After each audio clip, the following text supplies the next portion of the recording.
वो हमारे पहले चीजें बेसिकली किसी ने एक्सप्लोर करी और उसका अनुभव था।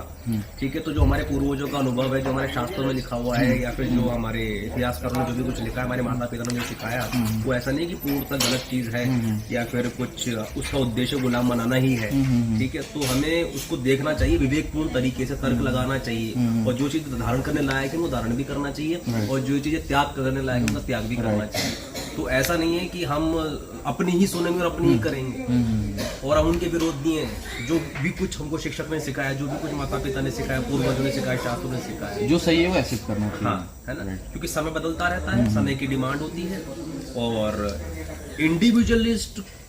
इंडिविजुअलिज्म को बेसिकली फोकस नहीं किया जाता है। वो जो भी कुछ चीजें सिखाई जाती है हमारी जो पीढ़ियों के अंदर, जो भी शास्त्रों के अंदर, मतलब आपका नाम ओजस है ना, तो ओजस किस प्रकार का व्यक्ति है उसको ध्यान में रखते हुए नहीं बनाया गया कि देश का कानून, संविधान और शास्त्र और माता पिता ने जो भी सिखाया वो एक मास को ध्यान में रखते हुए बनाया।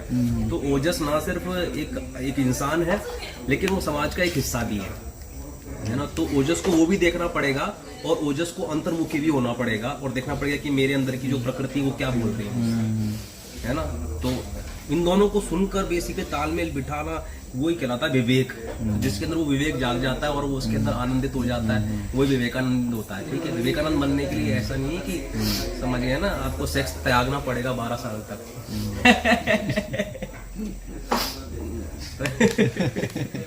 ऐसा है।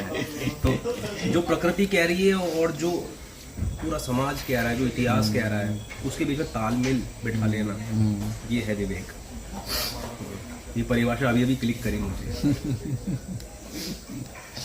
ठीक है, तो मैं आपको करेक्ट करना चाहता था कि भाई किसी को ऐसा ना लगे, और कुछ लोगों को लगता भी होगा कि जो भी कुछ बताया गया, जो भी कुछ सिखाया गया, मैं सबका विरोधी हूँ। ऐसा नहीं है। ठीक है, तो ये बात है। सड़क पर अगर बोला है कि लेफ्ट चलना है तो लेफ्ट ही चलना है, मतलब राइट चलना स्वतंत्रता नहीं है, वो विवेकपूर्ण बात नहीं है।